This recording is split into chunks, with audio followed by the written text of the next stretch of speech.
NFL Nation, how you doing? Come on in. I'm Dolph Jackson. And I'm Zach. Well, How we doing, family, man? I'm doing good, man. I'm doing good, man. It was a big night here on the Come On In Sports Network, man.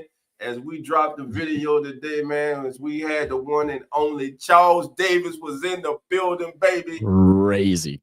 That was crazy, man. Enjoyed our time with Mr. Davis, man. Man, Charles, he family. So we enjoyed our time with Charles, man. Looking forward to having Charles come back. What was your thoughts, Zach? Yeah, I mean, look, the first thing that watching this video, and I'd also want to apologize for those that had the post notifications on because y'all have gotten blown up today. I did try to explain in the chat what kind of happened when we initially uploaded the video. For whatever reason, it didn't show up in the StreamYard and it didn't show up on our studio side of YouTube. And so I was like panicking and I'm like, okay, is it even going to premiere? Is it even going to show up? We got to get it out today. So I have been uploading that dang video to everybody's channel individually all day today. All day. I like literally since I started uploading at 1 a.m., re-uploaded at 5 a.m., and then have been uploading since 8 a.m. on all the other channels. So it's been a mess. So sorry about that. But anyway, Charles Davis, bro. Look, he is just a professional, man. I think that's the best way to put it. I mean, how humble he is I think the thing that stood out the most to me, man. He came in, joined us, and as he said at the end of it, he called us, we're all peers. We're all trying to do the same thing. We're all trying to just do the best we can because we love the game of football. We want to try and express our knowledge of it, of whether it's players or whatever it may be. And it was just phenomenal. And boy, does that dude love football. I mean, from start to finish, we didn't really need, y'all didn't even have to ask questions because his ass was answering everything.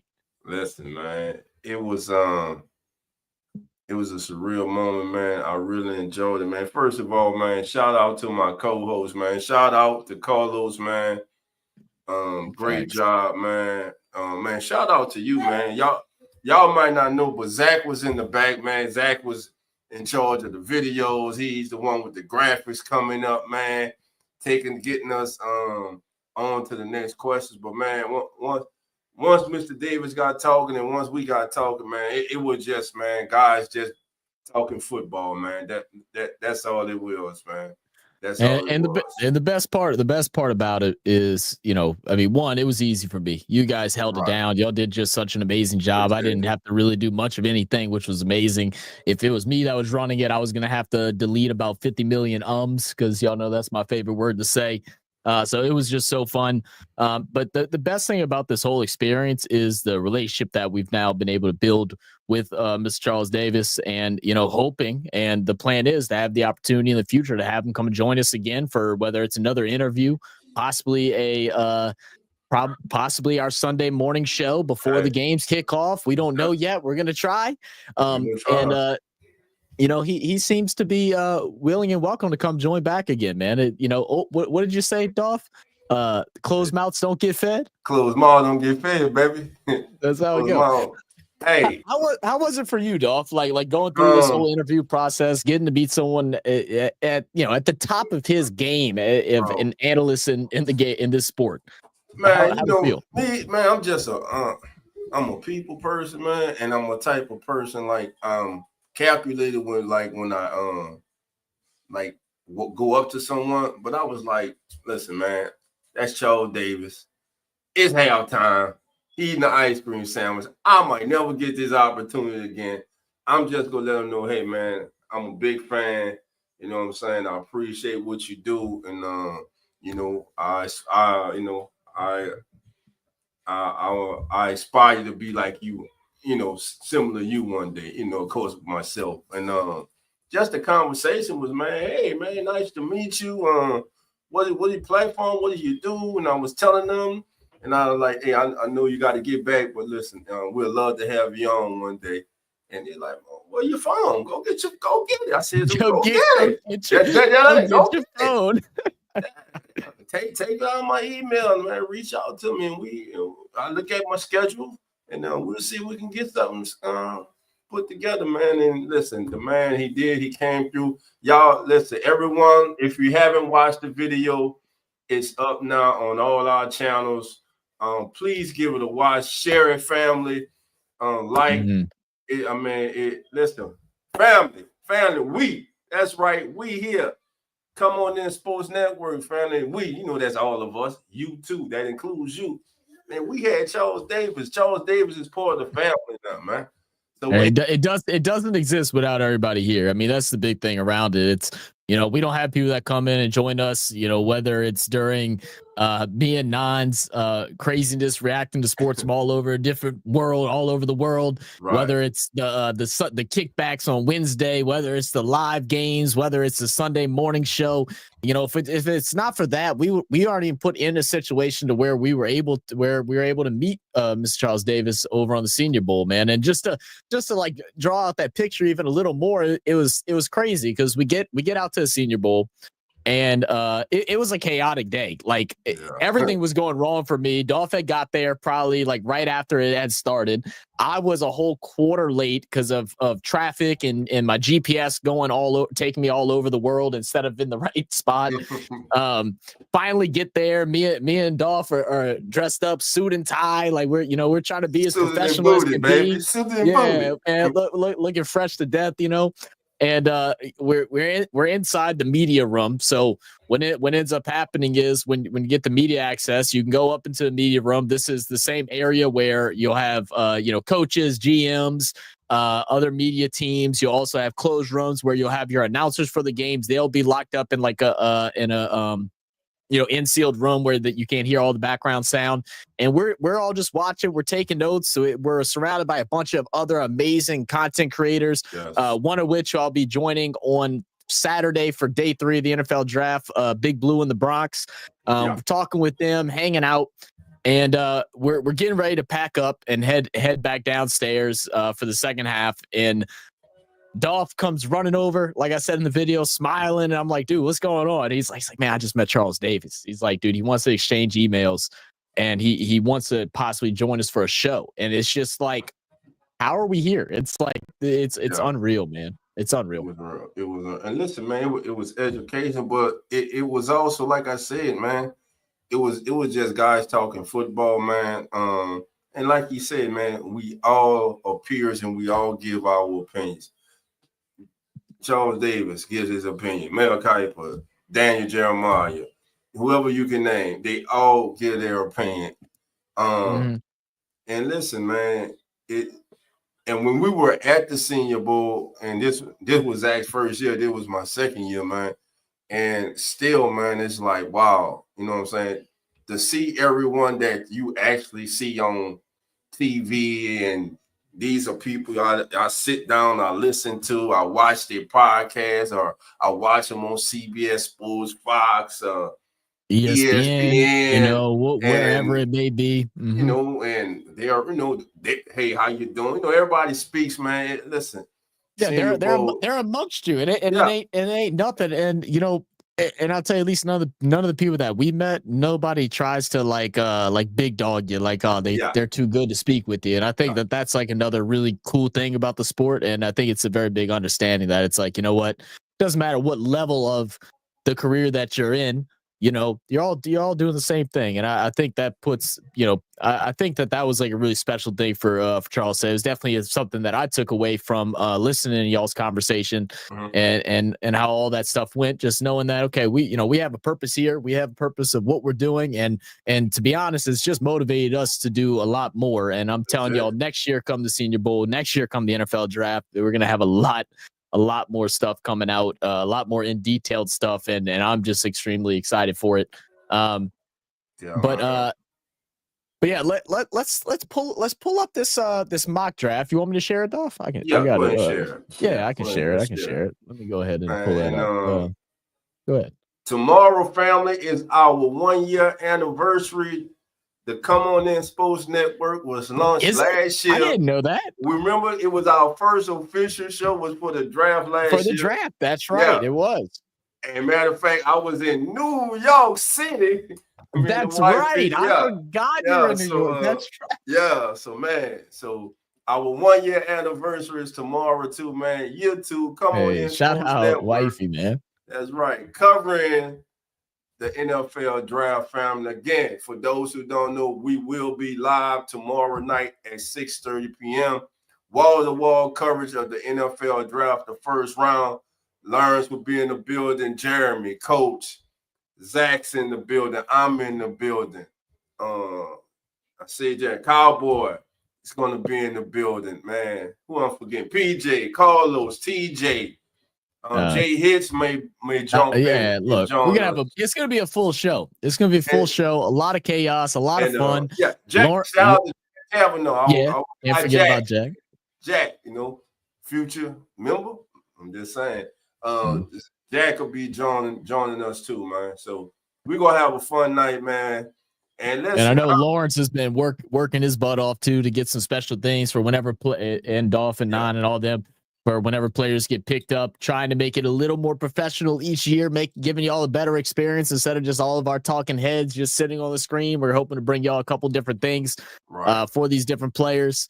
It's going to be an exciting draft. And I feel like nobody knows where things are going to go this year. I feel like outside of the number 1 pick, everything else is like almost a complete mystery right now. I mean, you go look at all the different mock drafts that I've seen, whether it's from your professional guys, whether it's your other guys that are that do YouTube and do different things like that, work for different networks.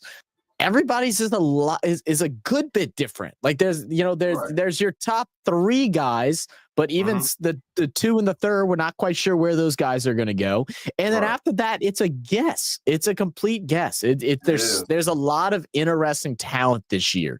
And it's even going to be a great day 2 and day 3, which we are planning on covering day 2 as well. Yes. Day 3 is undecided yet, but we're definitely ready for it. And I do see we did have somebody come join in. So let's go ahead. The hardest working man in YouTube is back, baby. My brother is back. Hoodie. What's up, Hoodie? What up, y'all? Nothing much. Appreciate you jumping on with us, man. No problem. I just literally got home like 30 minutes ago. Hey, working hard. Sell any cars today or what? All working, man. Yeah, sold one. I almost sold 2, but the other one chicken out. They'll be back, Hoodie. They'll be back.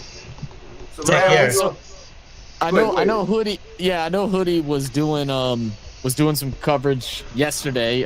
Going with Logan. Looking at another mock draft. Yeah, big shout out to Logan. What's your thoughts going into tomorrow, man? Are you excited or what? I don't know if I'm excited or not, just to be honest with you, because of all the negativity going on right now. About the Saints maybe just taking an offensive line or a D lineman now. It's kind of broken my heart. I ain't gonna lie to you. Man, you came in with energy. You wouldn't talk about that, man. Hoodie's getting depressed right now. He just dropped it, baby. Yeah, well, it was a depressing, answer. You know what I'm saying? Until I feel, tomorrow I'm gonna just go in there and just not go in there with any, I'm not gonna go in there thinking we're gonna get what we want, because every year they don't. So we might as well just go in there. I feel like this is the most depressed I've ever experienced Hoodie Jube when talking about the Saints. Hoodie, I'm actually gonna do this. I'm actually doing this. I'm kicking Hoodie out. I'm gonna give Hoodie 30 seconds, and while we get Lawrence in here to just refresh, get his mind right, okay, and also try and fix that white noise if you can, Hoodie. I don't know if you got some headphones or something like that. You could throw on real quick. But what up, Lawrence? How we doing, man? Welcome in, everybody. NFL Draft Eve, exciting time. Yes, exciting time to be with the family. Yes, sir. Always exciting. Sir. Always exciting. And we got Charles Davis final mock draft, baby. That's right. Our brother Charles Davis dropped his final mock draft, baby. And he told you, you got to watch the video. He told you that he will be dropping it today. So, again, for everyone who has it, man, please check out the video, man. Again, I want to shout out Zach, everybody, because This brother worked his ass off, man. He worked hard in editing this video, man, and he did a great job. The I appreciate videos he added, the graphics, everything, man. So my brother, I'm gonna give you flowers, my brother. You did a hell of a job, man. And I appreciate that. that's Always, what man. over here, man. We got each other's back, man. When we say family, that's how we is, man. You know, me and Nam might get into it every now and then, but that's my brother. Look, hey, look, that's what brothers do, Dolph. Huh? Brothers get into it. That's what they do. That's it. That's it. Like, man. I don't care what Nan says about you. I still think you're a good guy, Dolph. Yeah. But yeah, man, you know, nothing to lovey-dovey Love you, stuff. brother. I mean, Love you, brother. it's awesome. It's awesome. That's why you know, come on in Sports Network to the moon, man. We all work with each other for each other. That's just how we do things, man. There's no greed. But yeah, let's take a look at this mock draft. And Hoodie, you are back on here now. But are we feeling better, Hood? It's been a long day without you, my friend. All right. You're so stupid. Serenading us. I love it. But let's look at it. I mean, I think this is all but certain. Cam Ward going to Tennessee Titans, #1 overall. They canceled their other 2 meetings with the top 3 prospects a couple weeks ago. So I think this is all but certain. We'll get that first announcement tomorrow. Pick 1. Tennessee Titans will go ahead and take the quarterback out of Miami, Cam Ward. And then the guy that Charles said is the best player in this year's draft, and Travis Hunter, to go over to Cleveland, the cornerback, wide receiver. How we feel about Travis Hunter going to Cleveland? I know Dolph was saying earlier, could it be a situation where they could even be sneaky and try to grab another quarterback and grab Shadur? I don't know. No, 100%. I think the Browns, that would be the smart thing to do, and then they have an early round pick in the second round. They can trade up with a team like Buffalo to get a quarterback that falls to the bottom of the first round. And that'd be the smart play, I think, to get arguably the best player in the draft, plus what many consider, like, if they can get Jackson Dart and Travis Hunter, that's a crazy duo right there. It definitely is. And you know, this, you know, if y'all watched the interview we had with Miss Charles Davis, you know, he had a lot of things to say about Travis Hunter. He said, you know, he got with some guys that are like some true film guys, and they went ahead and broke down some of his footage, and they're like, well, you know, his route running here isn't that great. His footwork here isn't really that great. His positioning here is not really that great. But wait, he intercepted the ball. But wait, he got a pass block. But wait, he did this. So we all know Travis Hunter has that naturally gifted talent. And once it gets ironed out, we could see him be one of those top players in the league. And, you know, the fact that he can play 2 positions, again, Charles Davis thinking that he should start at corner first, learn the scheme, since that's a little more complicated, and then eventually move in to being more into the wide receiver room. What was y'all's thoughts on what Charles Davis had to say about that? I'll let Lawrence and Hoodie go, then I'll go. Okay. Well, who am I to argue with Charles Davis? But you know, there you go. But I mean, that would make the most sense, because corner is, I think, a far more complex position to have to master at the NFL level in terms of how they like to disguise coverages. They can't like just cheat off things. You can't hide on an NFL field like you can maybe do a little bit on a college field. Right. So I think that's the best path for him if he wants to play both ways. Is let's get you in the cornerback room first, and we can throw you in 5 wide receiver packages. Whereas if you start a receiver, can you really learn the defense at the level you got to play at, even in the nickel? Right. Yeah, because I mean, on offense, you just send him out there at you know, whatever. Tell him to go, you know, run a slant, run a go, run a post, going out, doing out. Go do that. You don't need to learn all the ins, outs, and in betweens and stuff like that, because he can get open, he can catch the ball. So yeah, I fully agree. What do you think about that, Hoodie? You think they should start Travis Hunter at cornerback first, just to get him accumulated with the systems and the teachings of it, and then move into wide receiver? Do you think he should just go straight full force into both of them? What's your thoughts, Hood? I'm gonna say just go in and do both. He's good at both, you know. let him play both sides of the ball, and whatever one he does the best at, let him play more downs on those. If he's not too good coming in the NFL, being a receiver, and he plays better at corner, keep him more in the corner, because he's gonna want to play both sides at the end of the damn day. He told you that I want to play on both sides, so whoever drafts him, better play him on both sides. They just drafting us to play on one side. He might not want to play for that team long because it sounds like he wants to play literally both sides. He wants to play all game long, which is a cool thing to hear because it's been a long time since we heard somebody, play both sides. Yeah. I know. I'm gonna go. I'm gonna disagree with Charles on this one. Okay. If I'm Cleveland, I'm going Abdul Carter, because now you have those bookends with him and the beast on the other side. Then Travis Hunter, listen, for his brand, what better place to go than New York City? Travis Hunter in New York City, his brand, the excitement.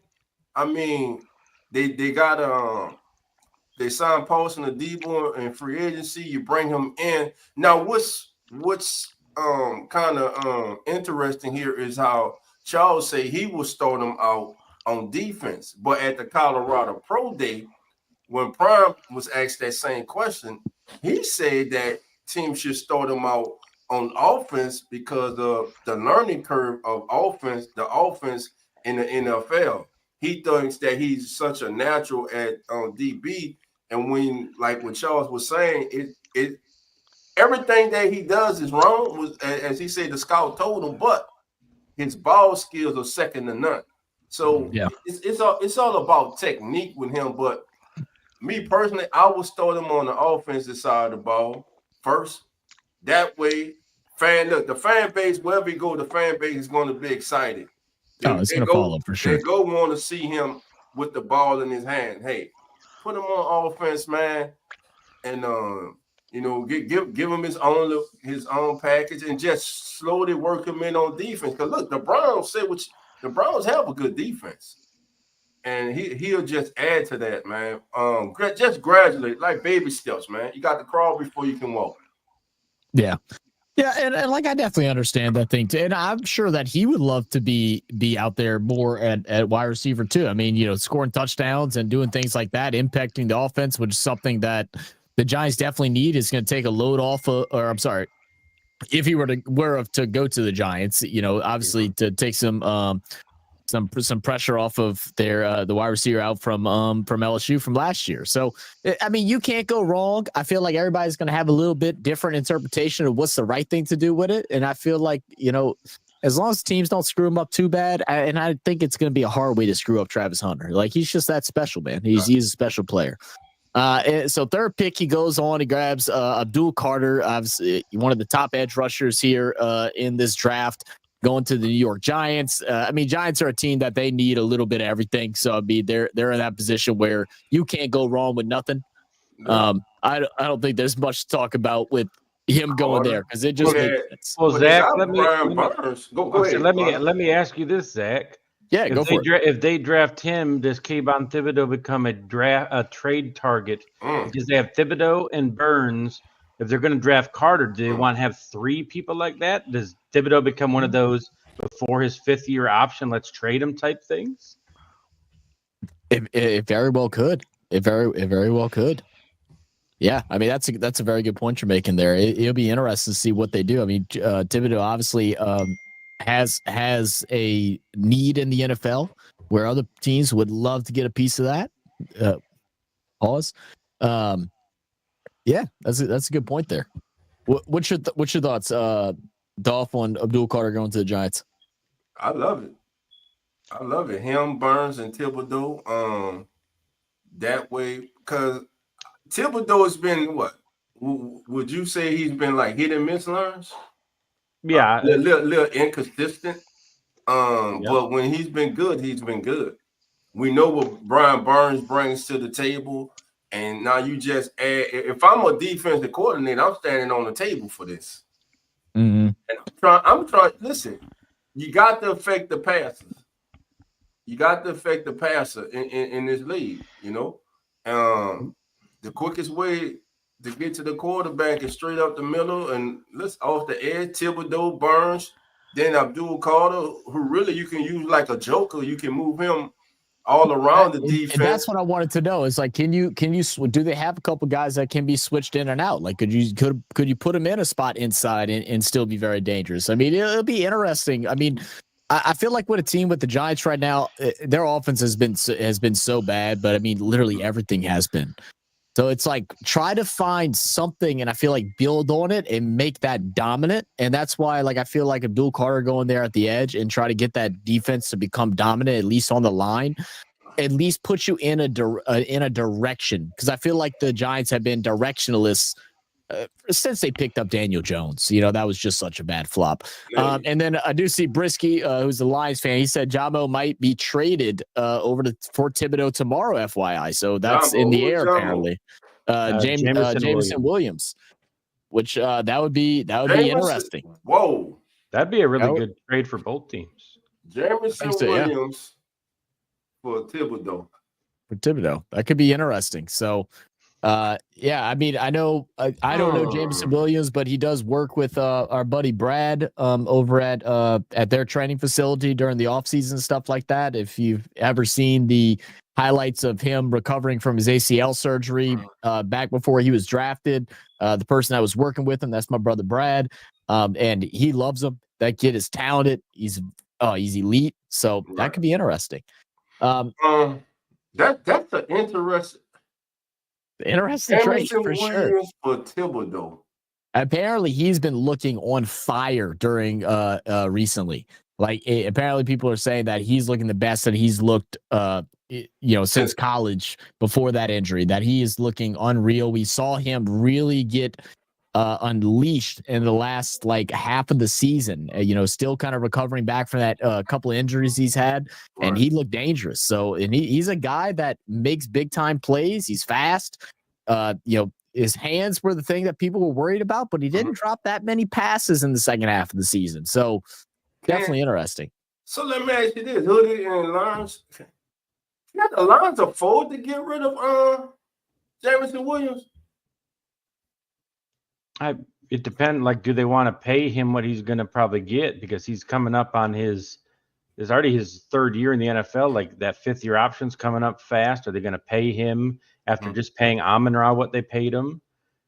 And they need somebody opposite of Aiden Hutchinson. And last thing they want to do is get stuck in that same situation that we saw happen with the Cincinnati Bengals, to where they're having a max contracting 2 wide receivers when they still have issues. I mean, I feel like having, with the offense that the Lions have with their dual running back. I mean, we see how many more years David Montgomery can play, but with that, they have some other guys, and they're a very talented offense. Especially, we're not even mentioning their tight end, so it's not like they don't have options to pass to. So, but receiver wise, to me, like if Amon-Ra goes down, who's the guy? Receiver wise, who you got? I don't know. Well, they got a late pick this year, so maybe they can go and grab a guy like we'll get Emeka Ibuka or something like that. Yeah, at the end, and go and get a good wide receiver later. I mean, they could even wait to the second. Yeah, what's your thoughts on that, Hood? Oh, we lost Hood. He done got ghosted us. Bastard. He's serenading himself. They say Lions just paid Kirby Jones a high safety contract right now. Detroit isn't agreeing with J-Mo character behavior off the field. I guess I haven't. So I haven't seen any of that. I haven't heard anything about him off the field. Brisky, I would suggest I want to talk to Jack tomorrow about this. We got to remember to ask Jack about this tomorrow, because Brisky, I feel like the Detroit y'all's like media people in the state of Michigan that are Detroit fans and stuff like that. I feel like they are so narrative based. Like they are trying to spark a narrative right now that teams don't like the way that the Detroit Pistons play right now. And that like nobody in the NBA likes him and fans don't like him. And I'm like, that's just not true. I've never heard one negative thing about the Detroit Pistons. One, they're not good enough yet to where people are going to be saying negative things about them. And two, This isn't the Detroit Pistons of the 80s, 70s, 80s, 90s. This ain't them. No one's worried. Yeah, you might need to double check some of the resources. As a Knicks fan, I'm not happy with Detroit Pistons. Yeah. Well, I'm sure y'all should have lost game one. The Knicks should be down 2-0. That's 100%. I didn't watch the game the other day. What's the series right now? It's 1-1.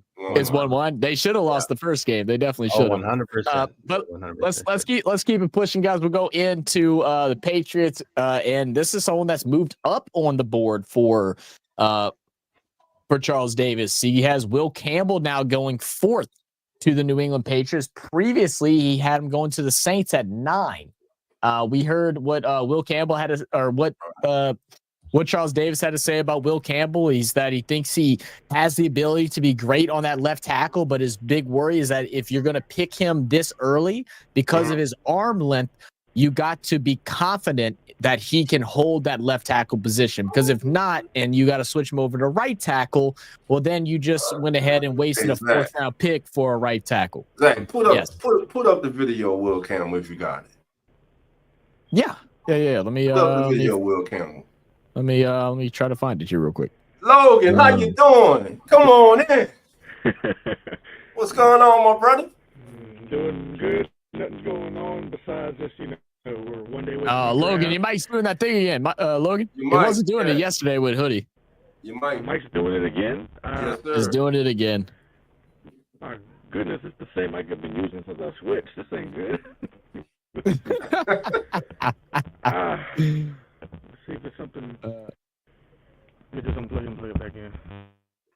No worries. All right, we're waiting on that. Let's see. And we'll listen to everything Mr. Charles Davis had to say about it. Y'all should be able to hear this. Me and Carlos's favorite team in your most recent mock draft. Yeah. You have the Saints taking Will Campbell. Mm-hmm. Why do you think Will Campbell is the right selection for the Saints at number 9? I think that for them, obviously, remember when Teron Armstead was holding down left tackle, life is good, right? I mean, just what I really liked about these two clips, in particular the last one, is the hands. He's got very quick hands. Doesn't allow the outside defensive end to go ahead and get around him very quickly. There was a couple videos that I've said I didn't use in a highlight clip. That he was able to get beat more on the inside, but outside he did quite well. Let's we'll watch this one more. That first one, that was Jahad Campbell he destroyed. Yep. So let's look at that. We'll look at it one more time. Let's see. Why do you think Will Campbell is the right selection for the Saints at number 9? I think that for them, obviously, remember when Teron Armstead was holding down left tackle, life is good, right? I mean, it was a lock each and every week. They've really been trying to recreate that since then. Okay, who's going to play that position? Remember drafting Trevor Penning? Hasn't worked. They've moved him to right tackle, and they're hoping to get there. Campbell's going to be an interesting one, though, because whoever drafts him has to believe that he's the left tackle because the arm length is going to come into play a little bit. And as much as sometimes we scoff at these things, they do show up on the NFL level when you're dealing with certain people. Remember Robert Gallery coming out of Iowa? Yes, sir. He ended up. And that's kind of where that concludes there. I asked you to put that up for one reason. Yeah. I'm so sick of hearing about arm length. Oh, the kid played in the SEC. He's played since he's a freshman. He's played against NFL caliber, first round, second round talent, and the kid has performed. And now his arms are too short. Because his arm's not a certain length. Now he's been a tackle his whole career. Now you go draft him into the league and you go put him in. There's a difference. People may not think it. Oh, he just going inside. There's a difference when you're used to playing in space and then you're inside a confined space as a guard. There's a difference. And I think this he's a football player. Turn on the tape, he's a football player. Everybody gets beat. Everybody gets beat because it's the NFL. Everybody gets beat because everybody's that damn good. And now I want to send it over to Logan because it sounds like his mic got fixed. Logan, you play linebacker, so you know worked on the defensive side, the opposite side that's trying to attack these players and get to the quarterback. What's some things about Will Campbell that you've seen that negatives, positives, real quick? I mean, positives. I mean, I think he's the best offensive lineman in the entire draft, and Dolph kind of touched on it. I mean, his arms have been the same length the last 4 years at LSU, and he's good enough to be the number 4 overall pick. I don't see why arm length is an issue now, but there's not really too many negatives I can really say about Will Campbell. He's everything you want in an offensive tackle. I'm not saying he's Orlando Pace or Jonathan Ogden or anything like that, but I mean, I think the Pro Bowl ain't what it used to, but I mean, you can still say Pro Bowl caliber player. I think he's going to be at least one of the top 5, top 10 offensive tackles in the league. But I mean, you could possibly slide him to guard if you wanted to. Abel really wants to do that, but I think Will Campbell's going to do very well for the New England Patriots, should that be the pick. So arm length, that's just absolutely insane, because I mean, going up against these big behemoths of offensive linemen that I've gone up against throughout my life, because I'm only 5'8", but arm length has never looked like a negative to any of these offensive linemen that I went up against personally. But I mean, I just think that's a lazy take for some of these experts out there. I think Will Campbell's going to be just fine. Yeah, and that's exactly what Charles Davis was saying. He's like, that's the things that people are looking at that are concerned with. But as we went on later through that video, he's like, all those measurements and stuff like that. And when you go into the combine, how did he word it, Dolph? He said, when I watch the tape and then I see the combine, if I saw what I wanted to see, well, then that just clarified that, yes, I saw it on the game tape, and that's exactly what I wanted. If I don't see it, then that leads me back to the tape to make sure, like, oh, no, it don't matter. And that's really what it boils down to. And Hoodie just texted me, too, and apparently this has been posted by Jordan Schultz, so we'll see if there's any truth behind it. There's always rumors that are whispering around this time of the year, as we get a day before the draft, that the Saints have made calls about potentially sliding back slightly. So we talking slightly back 3 picks, 5 picks to from the 9th to get additional draft capital, with the league-wide belief being they would use those extra picks to trade back into the late first round to target a quarterback. So, I mean, hearing that leads me to believe that possibly he's not big on Shedeur. Maybe that it's looking like it will be a Jackson Dart situation, to where he's going to try to trade up and maybe with Pittsburgh and grab Jackson Dart and then drop back and grab somebody else. So that's definitely interesting. So at least we know tomorrow, Dolph, that we're going to have some fun, whether it's happiness or disappointment tomorrow. At 9, I'm taking. Listen, it's not going to be a quarterback at 9. I'll be shocked. Unless, like I say, they could be putting the wood over everybody's eye with all the interest with Jackson Dart and Quinn Ewers and everybody, and shock everybody and do it. But really at 9, if you're not in love with the quarterbacks, you can like them. But if you're not in love with them, don't grab the best player available. I'll agree with that. You need somebody who can come in and be a game changer. Listen, the Saints have to hit. They have to hit on these first 4 draft picks. You do. I mean, the thing is, if you're in love, they got to hit. If you're in love with a quarterback at 9, then you go grab. But like you said, if you're not in love, well, I mean, you grab a quarterback at 9. That means that you're hoping that that's your franchise. So, it's a lot of risk, man. It's gonna be interesting. But Ro had to troll you a little bit, Dolph. It's been a while since I heard a Traquan Smith comment coming at Dolph. He said, who don't have problems with Arlen Traquan. That's right, my cousin, man. The best blocking wide receiver in the history of the National Football League. So on the topic of arm length, quick. Yeah, go ahead. We all know who Dante Scarnecchia is, one of the better offensive line coaches in the last couple decades. He says that he doesn't think short arm are a problem. It becomes problematic when you can't do things to overcome that limitation. So he admits its limitation, and it's up to the short arm offensive lineman to be able to take the coaching to not make it be an issue.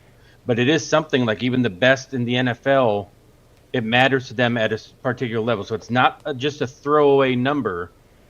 Like NFL guys do pay attention to that, and it is important to them. What is the short arm? That's what. It's generally 34 inches okay, on average. So is what you want. Is what you want. So Campbell's 33 and 9/8. So he. But I just wanted to be out there like that. No, one of the best guys. It's not just something we just throw away. Right.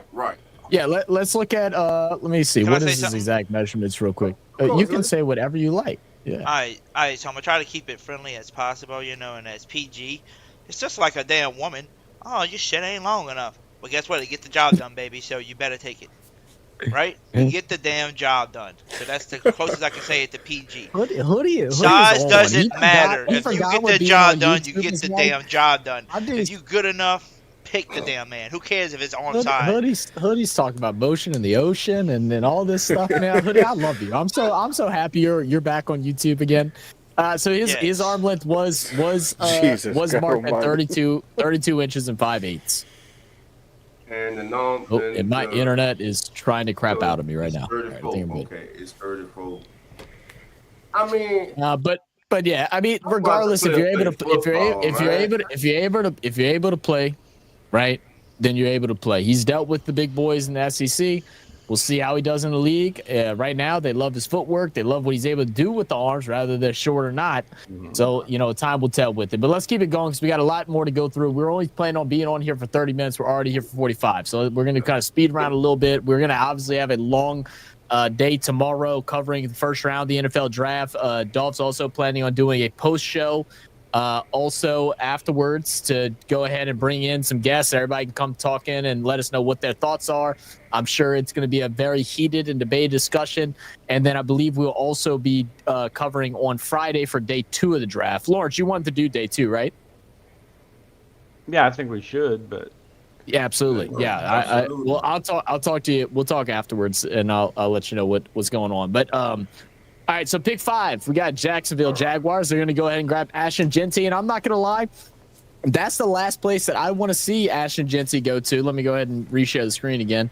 I don't want to see him go there because I can't stand what Jacksonville does with their running backs. They go ahead, draft them, and then they get rid of them 2-3 years later. And even if they start playing good, they start not giving them the ball, start reducing their handoffs, their carries, and stuff like that. And it makes no sense to me. It's either so they can keep them for a low price, or so they can go ahead and trade them away. It literally makes no sense. I hope this does not happen. It makes a lot of sense to me, though, Zach. It makes a lot of sense. Listen, do you know what running backs have they had the last 2 years? Who was the running back last year? It was Travis Etienne. They got Travis Etienne. They had Travis Etienne last year. And before that, they had James Robinson, who was really good for them for a while.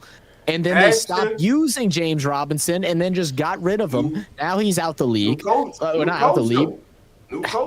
New coaching staff. Maybe. Listen, all right, Travis Etienne, Ashton Genty, Tank Bisbee. That's a hell of a running back room. Tank goes somewhere else if that happens.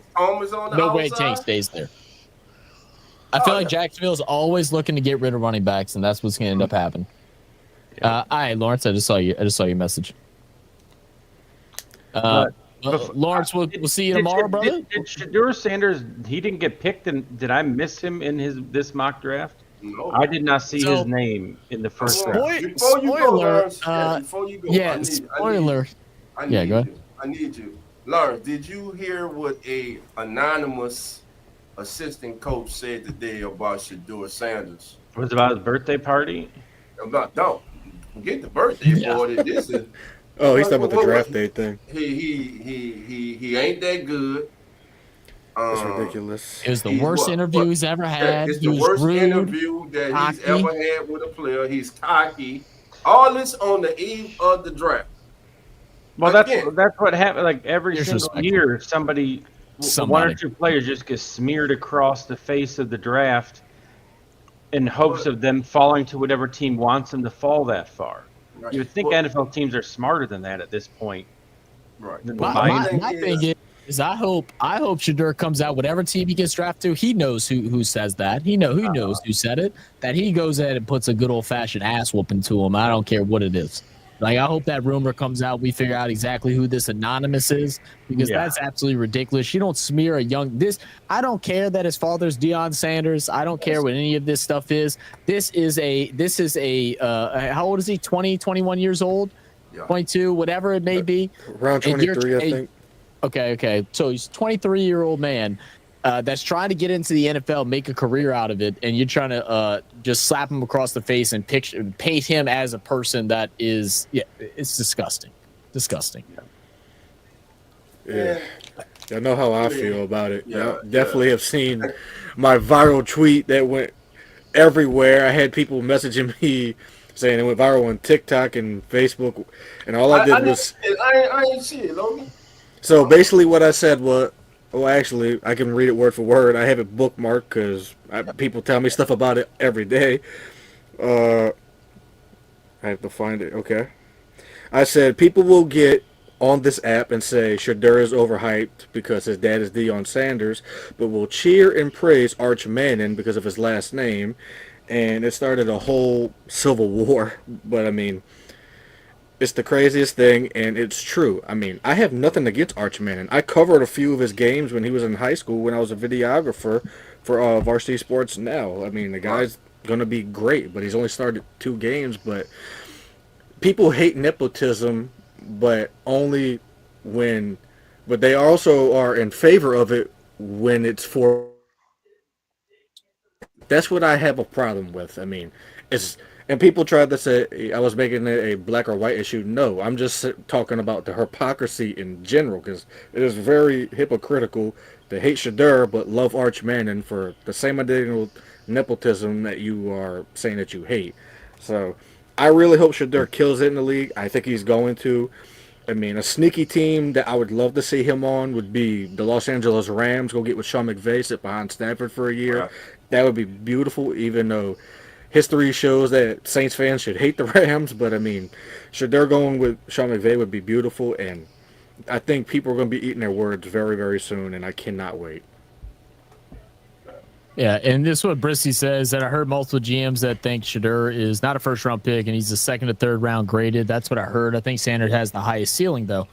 Yeah, and like there are all those rumors around, and that's what people. That's the thing with the draft. You got to kind of like read in between the lines, because definitely certain things that are said about certain people to try and make them appear a certain way so they can drop to them.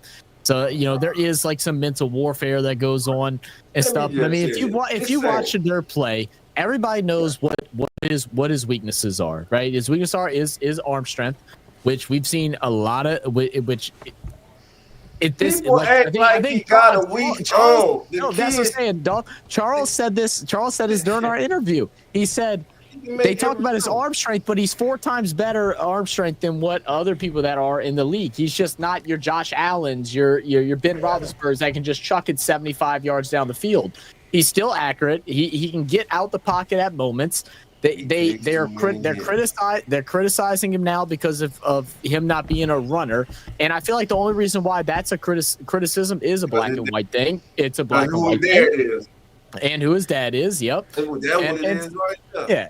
It's a whole mess. But at the end of the season, at the end of the college football season, Shadur Sanders was the consensus #1 pick in the draft, quarterback-wise. He was the #1 quarterback. Get to Indianapolis.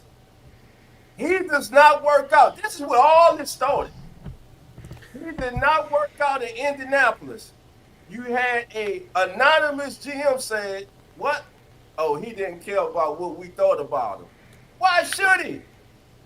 And you know what's funny? Brissy just said, bro, New York Giants GM son posted a video of Jackson Dar's IG story, and I wonder if maybe that's someone that's associated with it. And if that's the case, we all watched Hard Knocks last year, so we all know how they handle business. So, Brissy's got all the connections. Yeah, I know. Brissy on top of his shit, man. Look at Brissy doing his thing. But nevertheless, I think Shadur is going to be just fine. He's not polished, man. But what quarterback coming out of college is 100% polished? I mean, Ain't no it's quarterback in there's this only draft there. polished.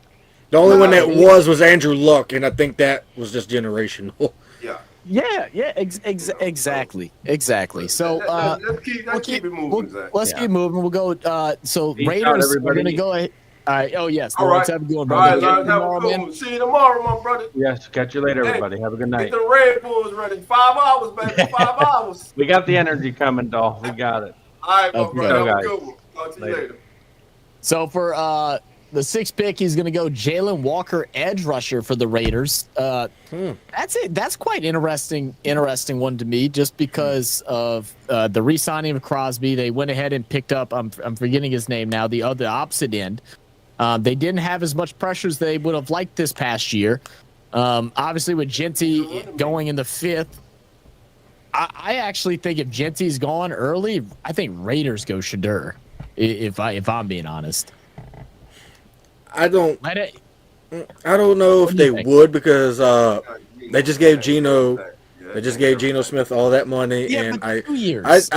yeah, but I think Pete Carroll really, with the way Pete Carroll works, I just think he's going to roll with Geno Smith. I mean, that's his guy. I mean, that was his guy in Seattle even. I mean, but if they did go Shadur, I mean, it wouldn't be a super shock because Tom Brady's there, and Tom Brady did train Shadur once upon a time. But I think, I honestly could see the Raiders going actually offensive line here, but get Jalen Walker.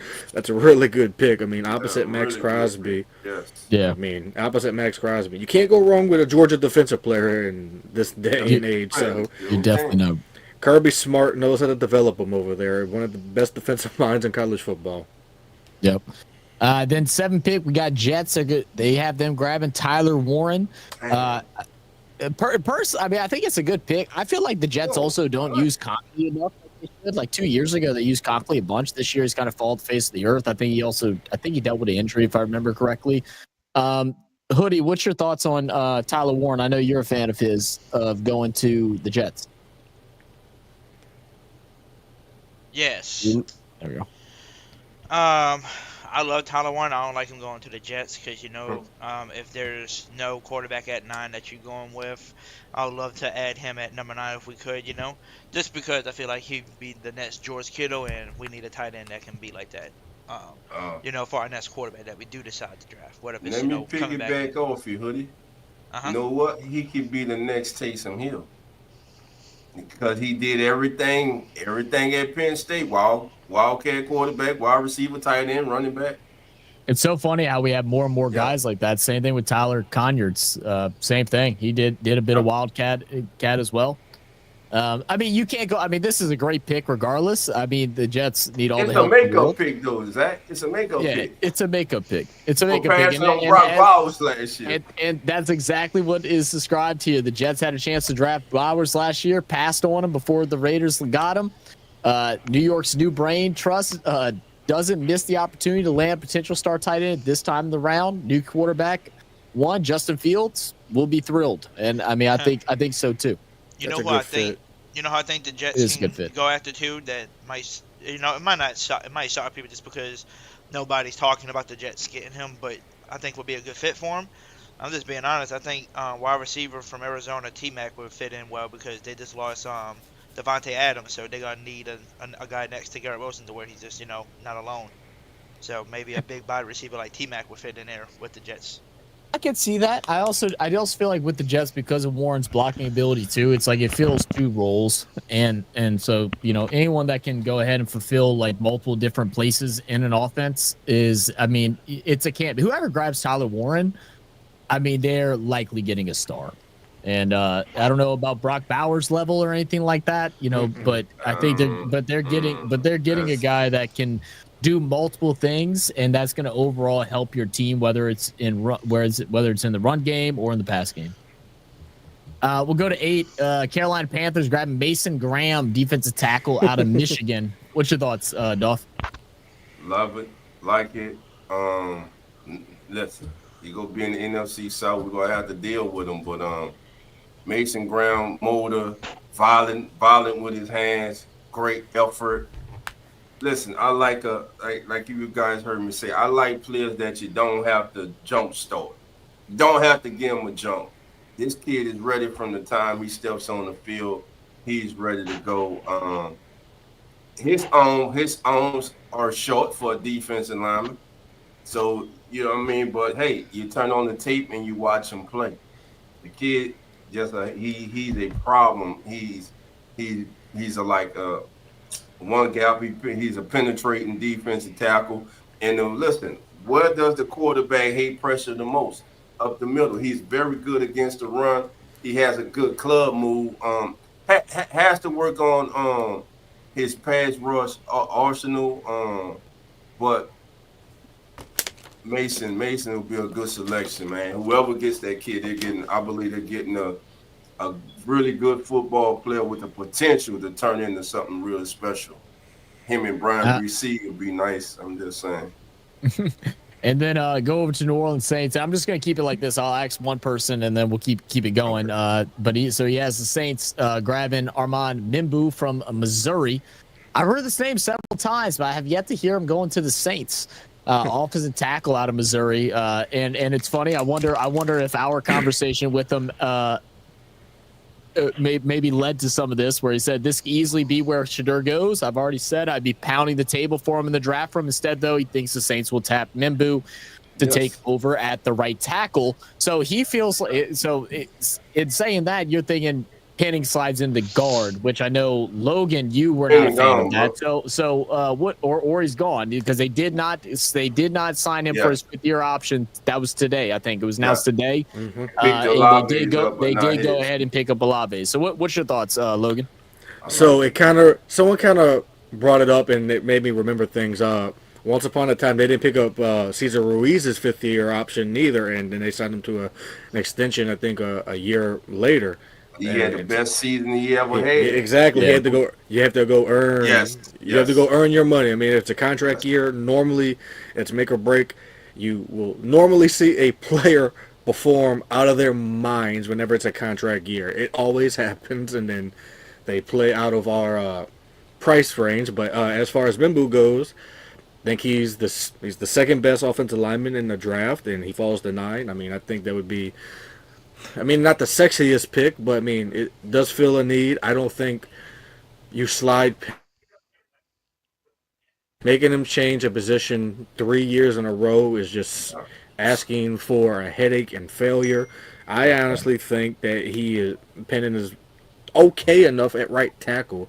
So, and I think if you draft Mimbu, I mean, Mimbu, yes, being the second best offensive lineman in the draft, great, but I mean, if Penning plays out of his mind and you have Mimbu just sitting there behind him, it's kind of a wasted pick. Do you move Mimbu to left guard? I mean, I don't know if he has any guard experience to my knowledge, but I wouldn't hate it. But I mean, I would think I would think that before you go, Dolph, I want to say whenever y'all were talking with Charles Davis, when he was mentioning Trevor Penning and how things had worked out from there, I was like really hoping one of you guys would say that, well, you know, this past year we didn't hear much from him, which was a good thing. Like it was a good thing that it wasn't like he was shining, but it was a situation where we didn't hear much from him. Whereas the year before, it was like we were constantly hearing how bad he was. And to be honest, he wasn't even a factor of conversation up until we were getting closer to this draft now. Because now they're trying to bring up all the shit that they remember from 2 years prior rather than this year, where there wasn't much to talk about. He did his job. It wasn't great, but it wasn't horrible either. Right. So like I feel like that is a risk. I feel like that is a risk there. I think if I were to go offensive line, or you know, if I would go off tackle, because Fuaga normally started playing right tackle, I'd want to go left tackle, get the best left tackle if Will Campbell's there, if that's the guy it is. And then switch Fuaga to the place that he played for 4 years in college. Well, I think 3 out of the 4 years. I think he did play left at one point. And then slide Penning. If you're going to make the change, then make the change that's going to stick and is going to fit. But like Logan said, that's 3 straight years. Years of switching. You will switch this kid, man. The Saints, it's a bad look for him too. The Saints have failed this kid. Film are you going to give? Are you going to give another team that's going to pick you up later if we do drop him? It's not fair for him either. I mean, the kid The kid got better because he played. When And he you also had better coaches too. play, yes, you put him Yes. on the field and you let him play. The kid was lacking confidence because, like Logan said, the previous coaching staff, offensive line coach, they you can hear when Penny was talking. The kid even said that he was down on himself. Yeah. Now, as a And coach, I would be too. Yeah. As a coach, you are to put the player in position to be successful. You play to a player's strengths. But And to be fair, that's what we've been lacking with the New Orleans Saints for quite some Right. time. Too many players been put in positions not to be successful, and that not only kills confidence of the players, that kills that kills the money that they can come in, that kills the team. It does all that stuff. You're supposed to be that guiding light to help show, especially with these young kids, that they can go out there, they can be great, somewhere, somehow. You got to believe in them. You got to put them in the right place to succeed. We haven't done that the last couple of years. Hopefully this will change with Kellen Moore. Let's keep it going. We'll go Chicago Bears. Since they weren't able to get the tight end they love, they're going to go ahead and grab Michael Williams out of Georgia, edge rusher. Who wants to take that over? What's y'all's thoughts? I don't think the Bears are taking him at all. I running back. Straight up, they want Genty. Everything. They want Genty badly. I don't know if they're going to be able to trade in front of the Jaguars, but it's players that have been linked to the Bears is both Genty and Tyler Warren. Apparently, they are mad. Ben Johnson's madly in love with those two players. Will he get them? Probably not. It would be very surprising, but I don't think the Bears are going defense in this case. You just hired Ben Johnson, one of the best offensive minds in the league the last few years with the Lions. He's probably going to go get him an offensive weapon. Someone on offense. I agree with that. I mean, Keenan Allen isn't there anymore. You have Caleb Williams. I would think you go out there and get the best offensive weapon on the board, and that's probably Ted McMillan at 10. That would be probably a perfect duo for Caleb Williams. But Caleb Williams, if he's going to go anywhere, I predict he's probably going to go to number 9 tomorrow if he's going to go anywhere. To the Saints. And then update from Hoodie, Tyler Lockett has been traded to the Titans, or will be signed by the Titans, not traded, but signed by the Titans. So Titans going to finally get a veteran receiver. They haven't had one in quite some time. They still need a lot of help at the wide receiver position, but they will go ahead and grab Tyler Lockett. He likes to catch the ball and fall down, but he does catch the ball pretty well. At least they'll have that going for him. And special teams. I like Tyler Lockett. I like Tyler Lockett too. He's consistent. You know exactly what you're gonna get. He doesn't have a ceiling or a floor. If you measure it that way, his ceiling and floor is like this. It's right there. You know exactly what you're getting out of him. A veteran in the league, knows how to operate, knows how to do things. I'm not mad at that at all. San Fran to grab Shamar Stewart out of Texas A&M. He's a guy that our brothers over at East Coast Gridiron love. Khalid goes to Texas A&M, has been watching him for many years now, and he's big on him. So Shamar Stewart to go pick 11 to the Niners. Sit opposite of Nick Bosa. Hey, you know who he reminds me of? The same thing that was said about Donnell Hunter. Low sack production in college, but look, Donnell Hunter has become one of the best that they ever do it, really. Mm-hmm. So, but I don't. When you watch the film, he's a disruptive player. Every down, it's like, why can't he finish? It's like he's just that half second late from finishing. But I mean, get with the right team, and this is what it's all about too. Yeah, and that was the thing that a lot of people complain about is that he didn't get enough sacks. But as I can't remember what podcast it was that we did where we talked about this. It's like sometimes he doesn't get there, but it's because he's pulling attention away, or he might get some half sacks here and there because other guys are cleaning up because he's getting double protected, and those are the things that happen. How do you feel about that, Logan? Do you feel like Shamar Stewart is worthy of 11th pick? I mean, most of the mocks have him going up that high, but I would have him kind of a little bit low. I'm not saying second round by any means, but a little lower. I think in the 22 to 25 range would be my personal ballpark for Shamar Stewart. But it all depends on how San Francisco views him. Not me, but me personally, I think a little bit lower for Shamar Stewart. Not saying he's not a great player, though. Yeah.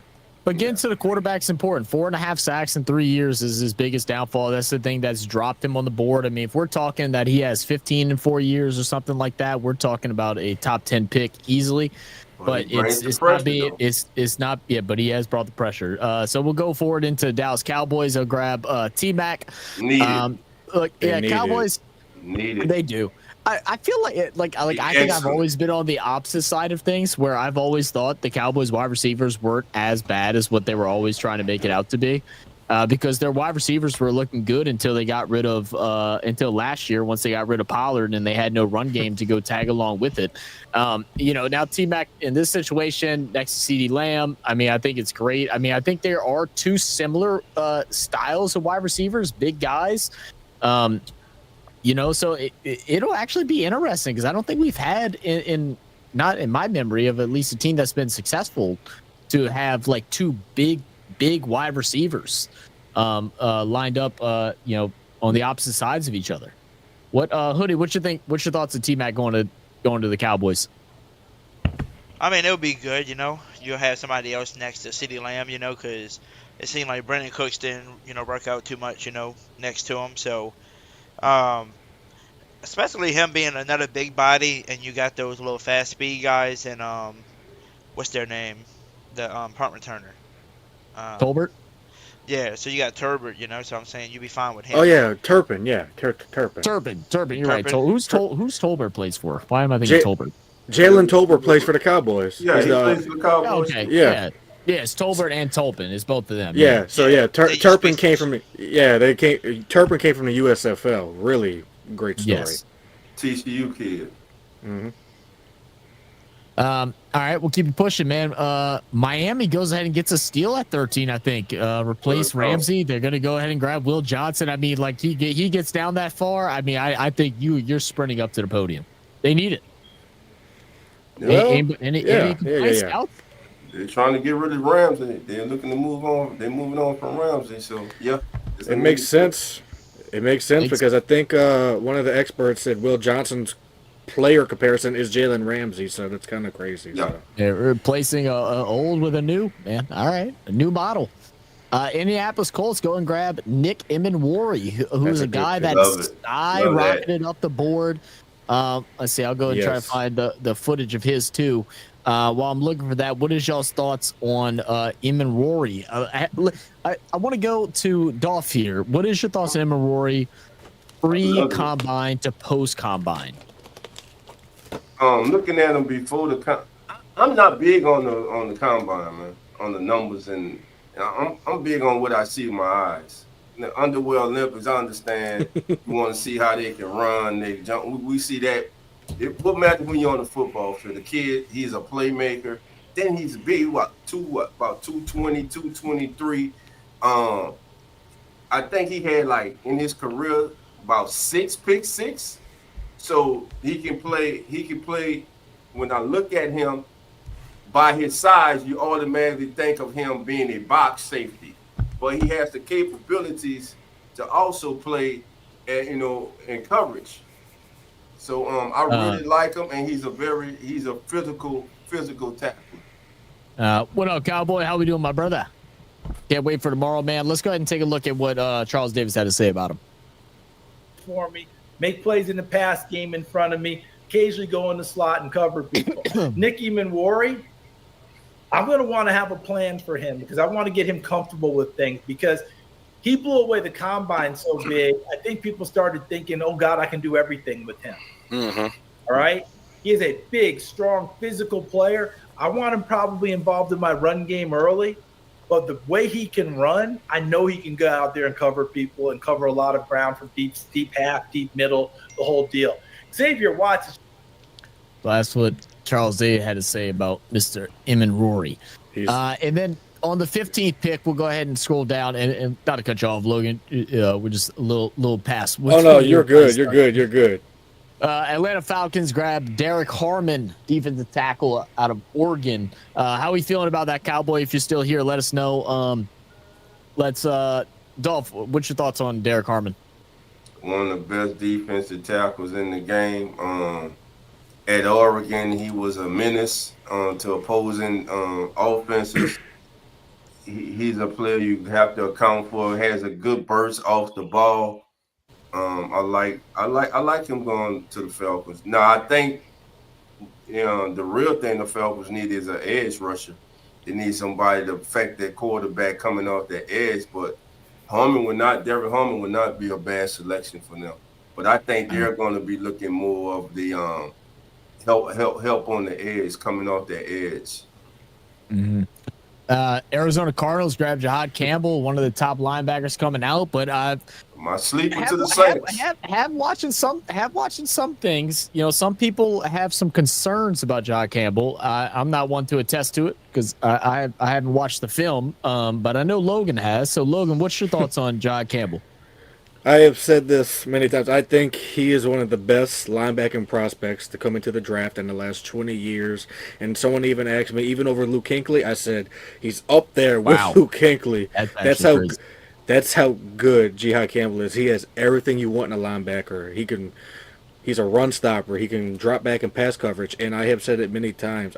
He reminds me of a prime 2013 Bobby Wagner.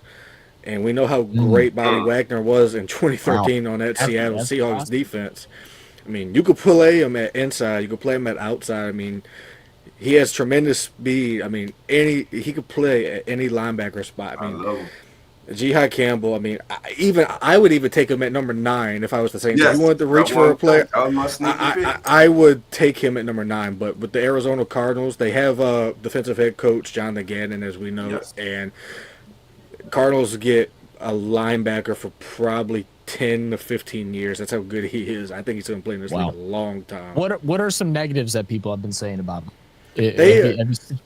The one thing I've been hearing is his medicals, and it's just kind of crazy. I mean, I think he was recovering from an injury, if I'm not mistaken, but there's many players that come into the draft recovering from injuries. They're still young cats.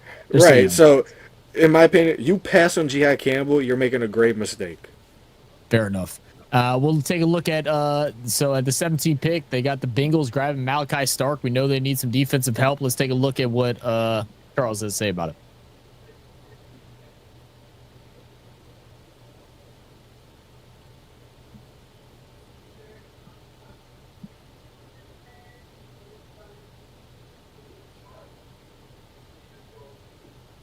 Y'all put it up, Zach. Mika Fitzpatrick. We couldn't think of the name. Zach, the video not up. Oh, the video's not up? Of course I wasn't sharing it. That's definitely on me. Let me go ahead and pull that back. We did miss up on this video, and nobody on the panel could think of Mika Fitzpatrick, which was hilarious.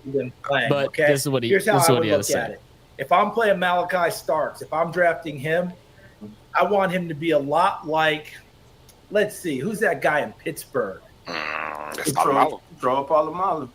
No, currently. This was the funniest part of the interview, by the way. Nobody knew who they were thinking of. No, that's okay. Come back to it. Came out of Alabama. Miami drafted him, the whole deal. But anyway, it's all pro, right? But I want Malachi Starks to be a single high, roaming guy, come downhill, make the plays for me, make plays in the pass game in front of me, occasionally go in the slot and cover people. Nicky Manwari. So that's what Charles thought of that. So we'll go straight forward into Seattle. Jahdae Barron, defensive back. Great pick. And that's low for him. I think he could go earlier than that. Oh yeah, I think so too. We'll keep it rolling, man. Tampa Bay Buccaneers, they're gonna go ahead and grab Donovan. I hate that. I hate it and love it so much because that's one of my biggest sleepers in this draft. I mean, him going to Tampa with Todd Bowles just makes me angry because Todd Bowles knows how to get the best out of all of his defensive players, and I hate that because it's in the same division as us.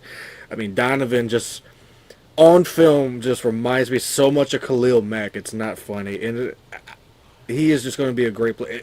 And if he goes to Tampa, I'm going to love it and hate it at the same time, just like with Kalijah Kancey a couple of years ago. Good one.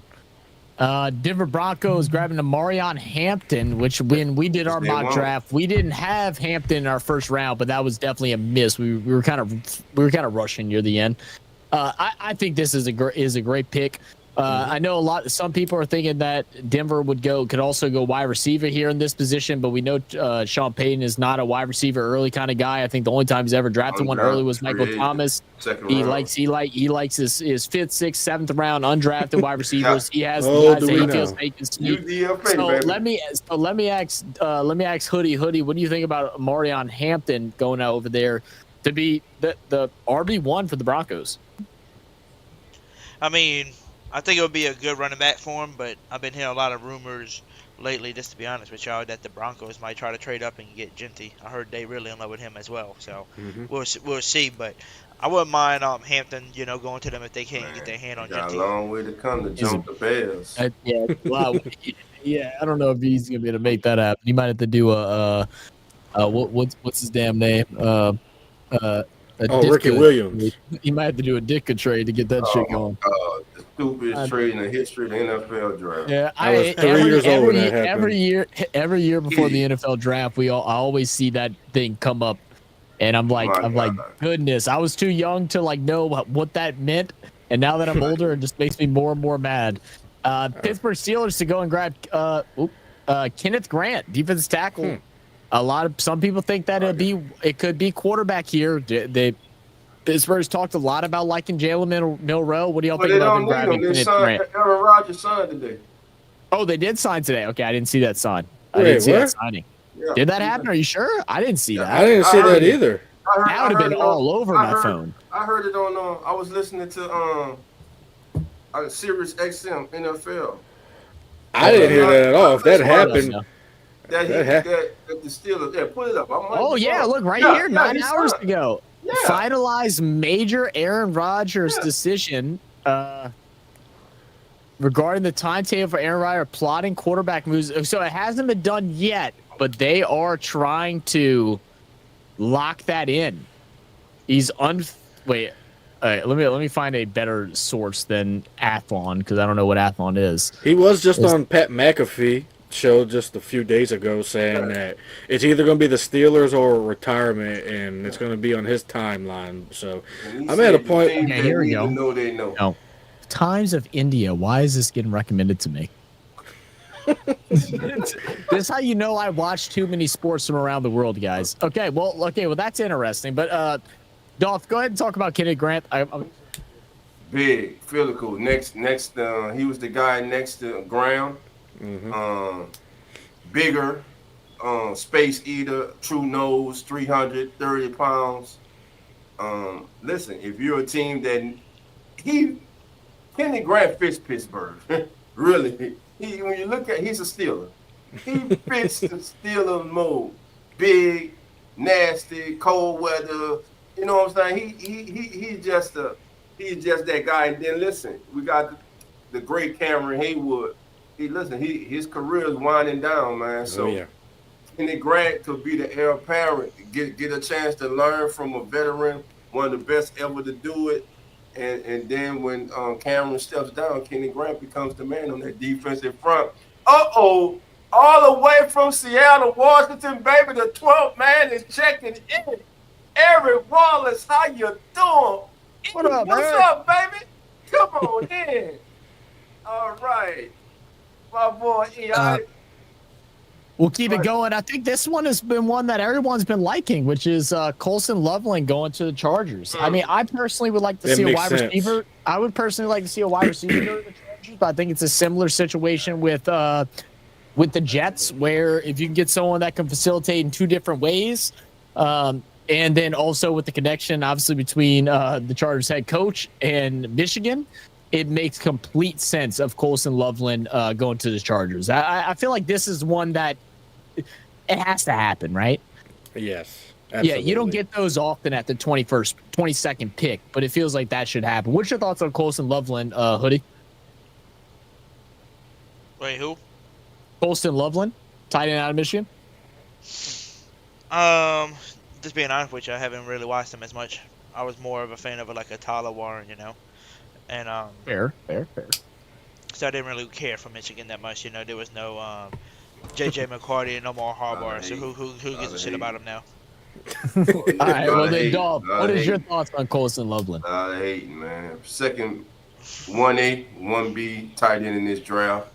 Good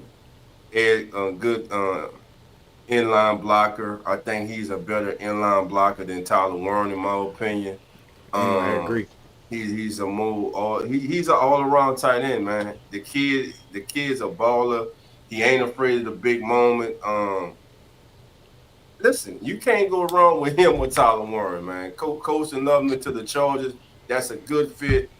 I know everyone's saying receiver. Listen, there are a lot of receivers. You get a receiver in the second round. Yeah. I like the kid Higgins from Iowa State. I really like that's that one kid. of Logan's favorite. I saw you tweeting about him the other day. Yeah, I really like that kid. So you give Justin Herbert a reliable tight end that can threaten the seam, big playability to go with the kid from Georgia, the young what's his name? Help me out, guys.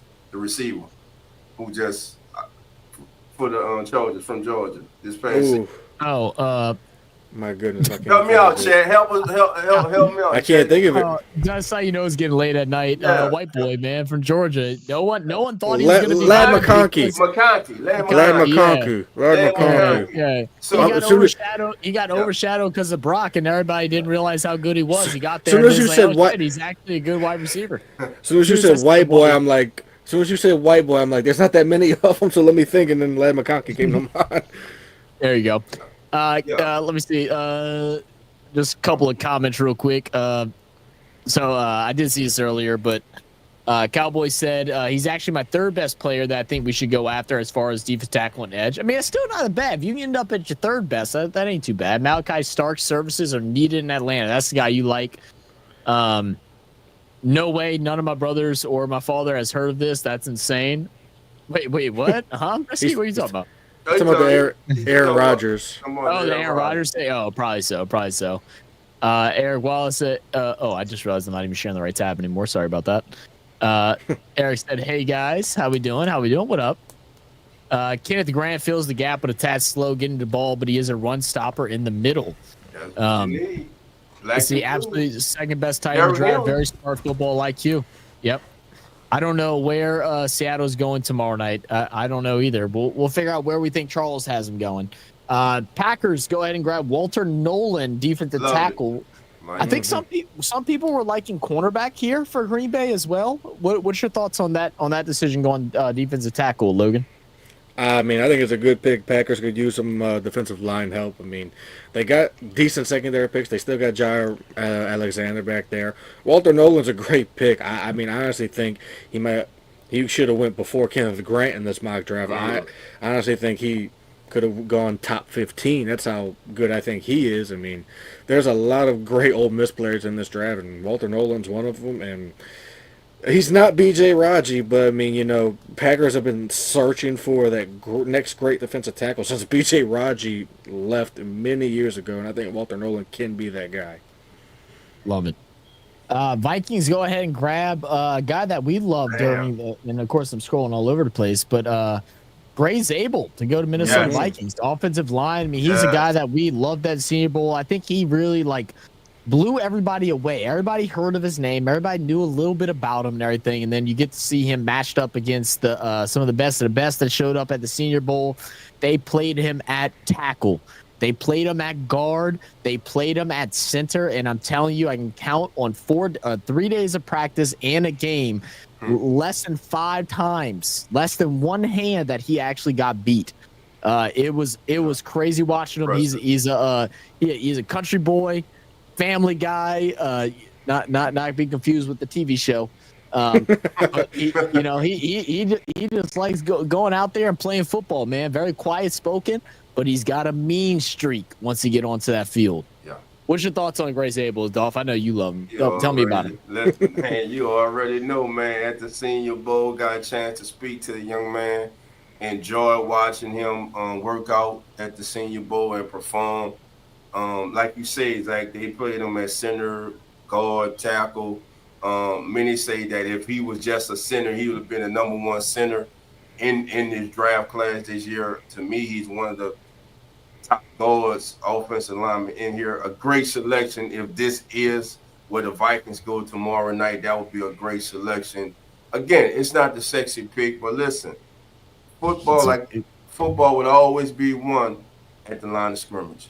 Yeah, I mean, my thing with Gray Zabel is that we saw other players get moved around to different positions and stuff like that, and none of them were able to be as competent, whether it was tackle, guard, or center, like Gray Zabel was. It was very exciting to watch. It was probably one of the more exciting. We talk about sexy. It wasn't extreme. It wasn't. He made watching offensive line, defensive line drills sexy during the Senior Bowl. That he made it that. Houston Texans go and grab a wide receiver, Matthew Golden. Golden. Okay. There you go. Yeah, I love it. That would be awesome. Yeah, with all the injuries, unfortunately, that the Texans have been dealing with, and then losing Stephon Diggs through this offseason, and then stacking up, giving another option here. And then Tank Dell comes back middle of the season, gets healthy. Look at your young Nico, Tank Dell, Matthew Golden, Schultz. You're set for the future as at wide receiver. You're set for the future. Now, the thing is, can C.J. Stroud bounce back because he had a sophomore slump last year? I think he will. It happens. I think he will. But now we get into the trend. Rams go and grab Emeka Egbuka. Love it. They go ahead. They did go ahead and trade away their top wide receiver this year. And again, names are slipping me as it's getting to 11 p.m. at night. Cooper Kupp. I've been up for like 24 hours basically today, guys. Yeah. So my bad. So they released Cooper Kupp, but Emeka Egbuka, man, listen, that gun play was look. Y'all know how I feel about it. If you don't know how I feel about Sean McVay, I think the man's a damn football genius. I love Sean McVay. That kid gone. Him and Puka, Sean McVay's offense, man, look out. Scary. Yeah. Looks scary. Real scary. Josh Simmons from Ohio State goes 27 to Baltimore Ravens. They build up that offensive line. That's an Ogden looking player. That fits. That fits. Out. Hoodie, you got any comments on this one? How you feel about Josh Simmons? You know much about him? To be honest with you, no. I look, you're right there with me, Hoodie. I don't study the film like I should. That'll be changing next year. Logan, what's your thoughts on Josh Simmons? I think it's a very smart pick. I mean, Josh Simmons is underrated. You could probably slide him in the guard, but it depends on what John Harbaugh wants to do. What's the one thing that the Ravens should and do each and every year? Continue to build around Lamar Jackson, and even better, protect Lamar Jackson, your two-time MVP quarterback. So them drafting more protection for Lamar Jackson sets them up for success. And they still got Derrick Henry, opens up the holes more for him. And like I said, you protect Lamar Jackson more. That's definitely an A+ in my book. Can't miss. Detroit Lions go and grab Tyler Booker. A lot of people think they're going to go edge rusher here. He's got an offensive guard, Tyler Booker. Tyler Booker is the guy that Charles Davis says is one of those players that he feels like can be out there and have a long career in the NFL. We'll go ahead and let's listen to a little bit of things that Charles Davis had to say about him. A player that can last in the league for at least 10 years. I'm thinking Tyler Booker, offensive guard in Alabama. I just think he's built for that. He's not going to blow you away with his combine numbers, right? Some of his numbers people got a little worried about. I remember Orlando Brown Jr. when he went through the combine. I think we're still waiting for him to finish the 40. So that's some guy that he's been high on. What's your thoughts on offensive guard Tyler Booker, Logan? I think he's underrated. I mean, I wouldn't. For me personally, on my personal draft guide, I had him going in round 2. But same, like I said about for the Ravens. I mean, the Lions, you want to continue to build in the trenches. They already got Sewell, but they need a better offensive line around Goff, and you have that run game with Jahmyr Gibbs. You want to open up the hole for him. So more protection for Jared Goff and more gap openings for, Jahmyr Gibbs and David Montgomery. It's smart. Like I said, offensive linemen aren't the sexiest pick to people that don't really watch the game in depth like we do. But I mean, as football players, we know the game is won in the trenches. I mean, if you protect your quarterback and you open up those holes for your running backs, I mean, you can win a football game easily. Absolutely. Watch Commanders grab Kelvin Banks, offensive tackle out of Texas. It's a name I've been seen slung around there. Definitely like that. Could help protect the young quarterback and Jaden Daniels, yes. and help develop this team. Man, I think you can't go wrong with it. We'll skip forward. Buffalo Bills getting Maxwell Hairston out of Kentucky, cornerback. What's your thoughts on Maxwell Hairston, Dolph? I ain't watched too much film on him, but the little I have seen of him, he's a confident player. I'll tell you that. He's not afraid of the moment. He's a confident player. Little slight, but very not afraid to come up. I did notice that he's not afraid to come up and run support, and he was good in man coverage this past season. So Buffalo. Yeah, I actually watched a thing by East Coast Gridiron. They went ahead and did a film study of Maxwell Hairston, and they were sitting there watching it. As we were watching it, they were sitting there like, "Oh, were we not giving him enough respect?" That he showed up, played hard on every single play, was always kind of around the ball. It was a guy that they really liked, that later in their draft prospecting, that they found was someone that they may have overlooked. Right. So it'll be interesting. We'll go ahead and bring over to 31 Kansas City Chiefs Mike Green, the edge rusher from Marshall, and everybody seems to like him. What's your thoughts? That's the pick. If that they pick tomorrow night, I heard they don't give out A+ no more in school, but damn it, triple A. If they get Mike Green, it would be like the rich keep getting richer, Dolph. Yes. I mean, the Kansas City Chiefs getting Mike Green, who there's some mocks that had him going as high as like number 8, they even number 9. Yes. I mean, Mike Green. I mean, we seen Mike Green even destroy one of these names linked to the Saints. Josh Connerly at the Senior Bowl practice, just absolutely destroy him. So with him going to Ohio State, Logan, went up against Ohio. Listen, what he did to was it Simmons? Was it Simmons? It's possible. I mean, Mike Green is a tremendous athlete. I mean, when's the last time you've ever heard of someone from Marshall, outside of Randy Moss, and Byron Leftwich, excuse me, get drafted this high in the NFL draft? It's been probably a few years. I mean, Mike Green going to the rich keep getting richer. It's the craziest thing, and of course, it's the Kansas City Chiefs, right? Of course. Let me go ahead and Hoodie's got to go ahead and roll out of here. I don't know if he's still here. I see his mic's muted. Hoodie, you want to go ahead and tell everybody where they can find you, all that good stuff? Yeah, we about to get out of here too. All right, it looks like he might have already went to bed. Final pick: Philadelphia Eagles grab tight end Mason Taylor. Mason Taylor slides in. I mean, I think 3 tight ends in the first is definitely crazy. It's definitely a weird draft going that way. I think Mason Taylor, to me, watching him play, he's one of the more consistent tight ends out there. Everything he does is extremely fluid. His dad's a former pro, not just former pro, a former great, and Jason Taylor. Yes. So, I don't know if this is the crazy pick, or I'm sorry, the right pick or whatnot. But with the Goddard injuries that's kind of came up this past year, go and grab a guy like Mason Taylor, maybe trying to, I don't know, but I'm also not mad at it. Because everything I've seen out of him has been great. What is your thoughts, Dolph? I love it. Listen, we know Dallas Goddard, he's on the trading block, so they're looking to move on. Like you say, he's been hurt. We know he's good when he's healthy, but you get a young pro in Mason Taylor, like you say here, he's smooth. We seen him at LSU. You've seen him in the most pressure-packed situation. Who can ever forget the catch? Against Bama. Who can forget that? The kid's big time. I kind of think that I don't think he was featured enough really at LSU.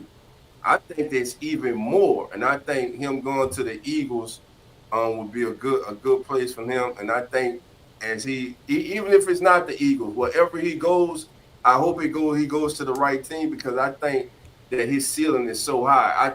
We haven't even come close to seeing the best of Mason Taylor. I agree. This is a real good tight end class. I'm talking about deep in the draft. The kid Green from Bowling Green. Harold Fannin. From Bowling Green. Yes. Yeah. He impressed at the Senior Bowl. Tyler Conyers, the guy from Texas Tech. Was it? I wasn't even thinking. Yeah, Tyler Conyers from Texas Tech, and then also the guy from was it Nebraska? Yeah. The guy from Nebraska was a guy that I also liked. But anyway, guys, look, we're gonna go ahead and roll things out. Let's go ahead. Logan, let us know where everybody can follow you. I know I see your Twitter down there, the Soul Man 57. Make sure y'all go check him out. And where else can we find you, Logan? Well, I think I did. My bad. No, it's fine. But as you heard Zach say, you can find me on Twitter or X. I'm gonna call it Twitter because I'm not lame. But at the Soul Man 57 on Twitter. I'm also on Instagram. I don't really post much on there, but you can also find me on Facebook. Just search my name. Trying to get Logan to be part of Come On In Sports Network. Look, we got keeping it real, but we could use a Come On In Saints, man. You know, like if I mean, we don't pay nothing, but you're always welcome to join whenever we do anything, man. We love that. I don't mind hopping on with you guys, being the guest analyst. I welcome it. I always appreciate y'all inviting me now. It's the craziest thing. I've been on more shows now than I ever was when I was working at the television station 2 years ago. So that's kind of how it works. That's kind of how it works. And just to remind everybody, tomorrow night, watch party, round one. We're going to have every pick. Logan, hey, feel free to jump in tomorrow night, man. Every pick, we going from 1 to 32. And I'm going to do a post-game reaction show to round one. I want everybody to come in, let me know your thoughts about your favorite team. You know, hey, do you like what your team did last night? It's just one round. We're going to have a lot of fan bases tomorrow that are going to be sky high. You're going to have a lot that's going to be real low. Forgetting that there are actually 6 more rounds in the draft. I don't know why Dolph's mic all of a sudden sound like he's talking from another room. It does. But now you're good. You sat back for a second. Yeah, we could hear you. It was just low. But yeah, like Dolph said, we'll be back live tomorrow. So Logan, appreciate you, Hoodie. Thank you. Y'all know where to find Hoodie, man. He's the OG, bro. Shout out Hoodie Juby. Shout out Logan. Thank y'all for being part of today's live stream, and we'll catch y'all next time, guys. Much love to y'all. And we'll can't wait to see y'all tomorrow for the live stream during day one, 6:30 p.m. U.S. Central Time, round one of the NFL draft. And we will also be live for round two day two, round 2 and 3 on Friday. So make sure y'all come and tune in. And also, again, finally, big shout out to Mr. Charles Davis for joining us. I mean, unreal. Unbelievably motivated going into this year, and I just know that we're going to bring y'all bigger and better content as time goes on. This is just the beginning. Things are just getting settled. We finally got a full panel of guys that have joined us. We got people that cover sports from all over the world, from all over the country, all different teams. So thank y'all for being a part of this. Yeah, all that. So we'll catch y'all in the next one. Cheers, guys. All right, bro. We out. The Come On In Sports Network.